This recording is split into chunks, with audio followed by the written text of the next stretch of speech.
everyone, it's Lindsay, and today I'm so excited because I'm coming at you with my top 10 favorite books of 2017. Okay, so on this list I have one classic, one contemporary, two YA fantasies, one adult fantasy, a historical fiction, two literary fictions, one science fiction, and one nonfiction. So I got you covered. Coming in at number 10 on the list is Lumina by J. Kristoff and Amy Kaufman. Lumina is the first novel in a science fiction trilogy where the two main characters are a couple who, on the day that they break up, their country is attacked. Both are able to escape on ships, but a whole menagerie of nonsense takes place after that because there's like conspiracy and there's a crazy AI machine that may be trying to kill them, not to mention a disease that is turning everyone crazy and into killers. If you've heard anything about this book, then you know that it's told in this really cool format where everything is told in different media files. So there's pictures, there's lines, there's interviews, there's transcripts. It's pretty cool stuff. This was such a wild ride, let me tell you. I don't normally pull for sci-fi, but this had me on the edge of my seat. This was the most intense page turner that I probably read the entire year. Because of the format and the media style, I felt like I was a detective that was like piecing together all the clues for this book, and I felt so immersed in it because of that. Like, I've never been in a book that I felt so interactive. This story itself is everything that I want from YA that we never get. This got a lot darker and a lot deeper than I thought it would go. It delves into topics like what makes someone human and how to deal with the aftermaths of tragedy and how to come back from that. And it's just absolutely unique and engrossing. And so because of that, it made the number 10 spot on my list, and I think I gave it like a 4.5 stars. Number 9 on my list is The Hero of Ages by Brandon Sanderson. The Hero of Ages is the concluding novel in an adult fantasy trilogy by Brandon Sanderson that follows a world in which the bad guy has won, the good guys have risen up against him to conquer him, and the bad guy has wiped them out and seceded, and this world is 1,000 years into the reign of evil. In this world, there are people called mistborns, and mistborns are able to consume metal, and from consuming that metal, they burn it in their stomach, and it manifests into powers. The first novel in the trilogy starts with our main character, Vin, who finds out that she may have powers, and she joins this ragtag gang of criminals to help overthrow the government and take back the land. Brandon Sanderson is quickly becoming one of the most famous adult writers, or really writers in general, because he has YA and middle grade fantasy series, but he's killing it, okay? He's killing it. And if you haven't picked up anything by Brandon Sanderson and you love fantasy, do it! He creates these really intricate fantasy worlds that are extremely immersive and thought out and complex. This series has twists that you won't see coming. It's full of amazing characters. It has a heart-wrenching plot, heartwarming and heart-wrenching plot. It has political intrigue, scheming, magic, girl power, a little bit of romance, and lots of death and destruction. Everything that I love. I also will say this book probably had the best ending, best conclusion that I've read of any series, probably since I read the Harry Potter series ending, or maybe like the Gemma Doyle trilogy ending. I like sad, bittersweet endings. But this one was amazing. It went there, it broke my heart, but then it put it all back in one place and slammed it back in my chest and made me want to read more Brandon Sanderson. Pick this up if you like fantasy and you haven't already. Coming in at number 8 on my list is The Book Thief by Marcus Zusak. The Book Thief is a coming-of-age story which follows a young girl in World War II Germany. She settles into her adoptive family and comes to terms with life and finds out who she is and where she fits in the world. Like any other World War II novel, it's kind of heartbreaking, it's sad, but it's so good. It's really a reflection of the human experience at that time. The book itself is really unique too because it's actually narrated by death, which is something that I've never read in a book, and I thought that was really cool, and it really gave a good spin on it. It really brought everything together, and you could see all the puzzle pieces fall in a very like cohesive manner. This book also showed one of the most beautiful father-daughter relationships that I've ever read about. I loved it so much. It still makes my heart hurt to like this day. Like, hurt in a good way and a bad way. Be prepared to cry, be prepared to laugh, be prepared to get completely sucked in to a story about life and love and humanity and friendship and all of the wonderful good feelings that you need every now and then. Coming in at number 7 on the list is The Archived by V.E. Schwab, or Victoria Schwab, I guess. When she writes in YA, she's Victoria. When she's adult, she's V.E.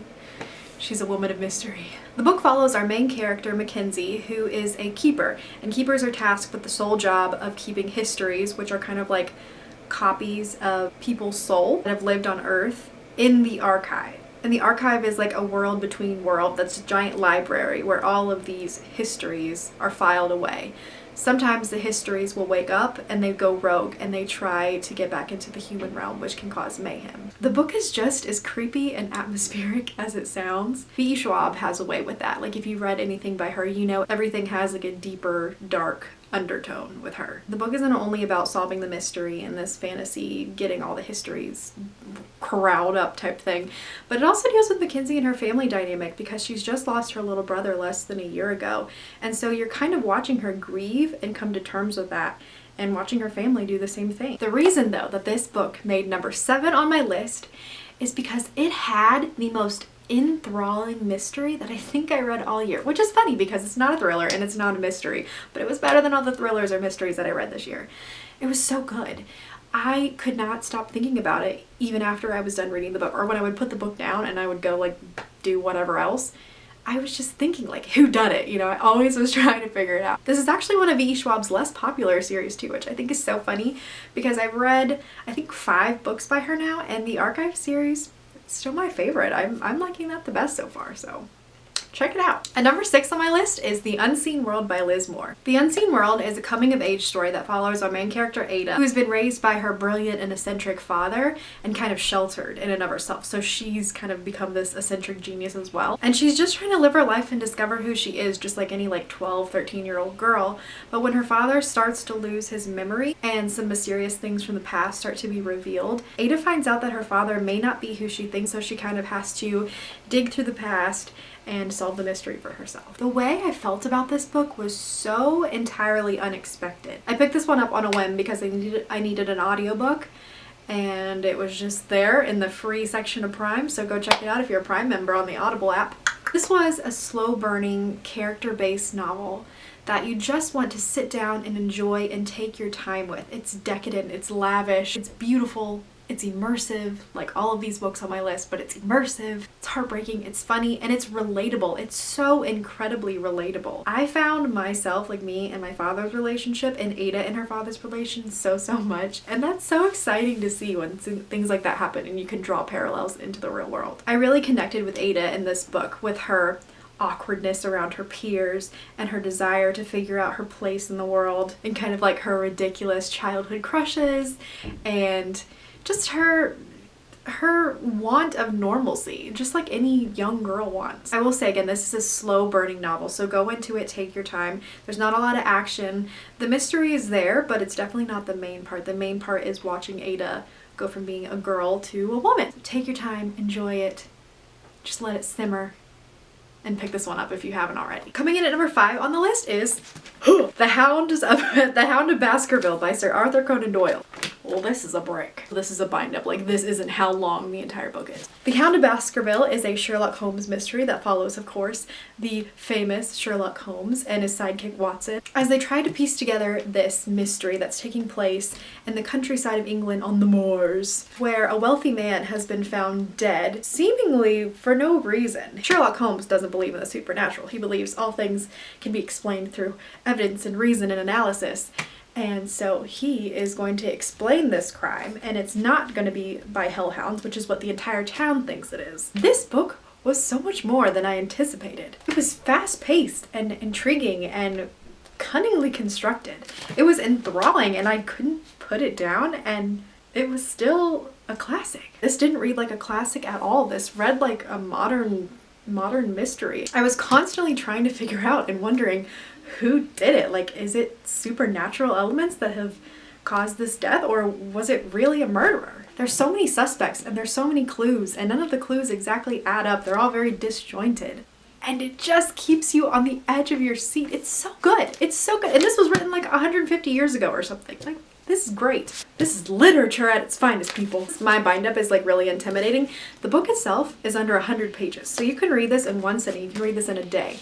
I highly recommend you do so. Just shocking. We're in the top 4, people. It's happening. Everybody stay calm. Coming in at number 4 on my list is The Sun is Also a Star by Nicola Yoon. It's a big deal this is on my list because I don't like contemporary, but this is the top 4 of my best books of the year. What's going on? This book follows 24 hours between our two main characters, Natasha and Daniel. And Natasha is a Jamaican immigrant that is actually being deported the day after this book takes place. And Daniel is a Korean teen that wants to be a poet, but his family wants him to be a doctor, so he's dealing with the pressures of family. These two kind of accidentally meet one day, and the story takes off from there. This book is so much more than just your typical contemporary romance novel, because that's not what it is. We can't talk about this book without talking about the amazing topics that are discussed in here. In this book, we deal with themes of immigration and race and love and time and fate versus science and happening. One of my favorite things about this book is the little snippets of different viewpoints from different characters that seemingly are unimportant to the story, like the waitress's viewpoint we get a couple pages from,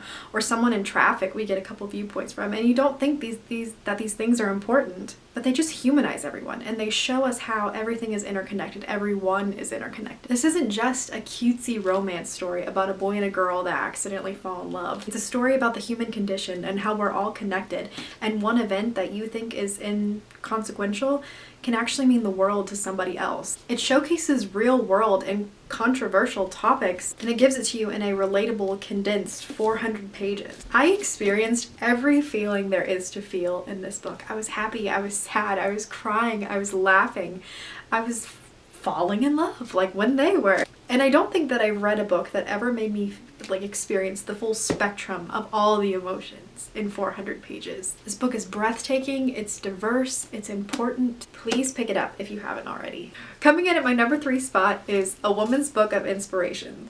Quotes of Wisdom and Strength, and this is by Carol Kelly Gonchi. This is a little tiny baby book, okay? It's not gonna take you long to get through. It's only 110 pages, okay? And the pages are super short. You can get through them really fast. And this is exactly what it says it is. It's just little quotes, pages full of them, from inspiring women all over the world. It's been broken into separate categories. So there's one that pertains with knowledge, learning, and education. There's another section for love and friendship. There's another one for freedom, equality, and justice. There's 13 or 14 sections in here. And as you can see, I have completely tabbed up the book. I remember I saw this at Barnes & Noble as one of those little books that they keep out right by the checkout counter, so you can just like pick them up and throw them in your cart. And so I picked it up on a whim and I brought it home and I read it that day, and I immediately got online and ordered 2 more for some of my best friends. This is just a little book that every woman needs to have in their arsenal. It's really great too because in the back, if there's ever a quote you like and you don't know who the woman is who said it, it gives you the name, the years that they were alive, and what they did, if they were an activist or a writer or an actress. This is one of those tiny books you never thought that you needed, you didn't know how impactful it would be until you got it and read it. Please pick this one up. Number 2 on my list is The Storied Life of A.J. Thackeray by Gabrielle Zevin. This story follows an Indian man who lives in a small island town, and he just lost his wife, and because of that he's kind of taciturn, he's very sour, and he's not happy. His only solace is that he loves books, and he loves finding the perfect book for someone, even though he doesn't really like people. His life takes a turn for the worse when his alcoholism and depression increases, and a rare collection of Edgar Allan Poe poems is stolen, not to mention he's about to lose the bookstore, and he's spiraling really fast. But a mysterious package in the form of a little girl comes to his doorstep, and it gives him the chance to completely turn his life around. This is one of those all the feels books. If you like books with crazy dynamic character arcs, this is the book for you because, oh my gosh, that character arc. Also for like, this is a literary fiction, and for literary fiction novels, I don't ever expect like plot twists. I don't know why. Holy crap, plot twist! This story is a beautiful depiction about how books can impact our lives and bring families and communities together. It shows us that even when we're alone, we can find family and solace in books. The book also portrays an interracial family, which is really cool because our main character is Indian. The little girl that he adopts is, I believe she's black, but she may be biracial. Later characters in the family are white, so that's really cool. I always love seeing interracial families, especially since I'm from an interracial family, so it's awesome to see that and see it become more normalized. If you are a little bit of a literary snob, you're gonna love this book because it talks about tons of classics and they kind of pop up throughout the novel and you're like, oh, I've read that, oh, I've read that, and it just adds to your reading experience. I haven't read a book in so long that I actually had to sit down because I was crying so hard, and I'm not a big crier when it comes to books. But I was like sobbing, and I had to set this down for like 2 or 3 minutes, pull myself together, and then dive back in. Please check this one out if you haven't already. I highly, highly, highly recommend it. And finally, my #1 favorite book of the year is Strange the Dreamer by Laini Taylor. This book, you guys. This book. Have you ever picked up a book and read it at the exact right time, at the exact moment that you needed it, that you needed the story in your soul? Because that's what happened to me when I picked up this book. Let me tell you a little quick story about me and this book. We go way back. So I had my wisdom teeth removed in April, and I just knew something bad was going to happen to me with the surgery. And it did. I had 4 impacted wisdom teeth. All 4 of them were impacted into bone. And I got dry socket from them, which is where your nerves around your jawbone are exposed. It was one of the most painful experiences of my life. I wouldn't wish upon anybody.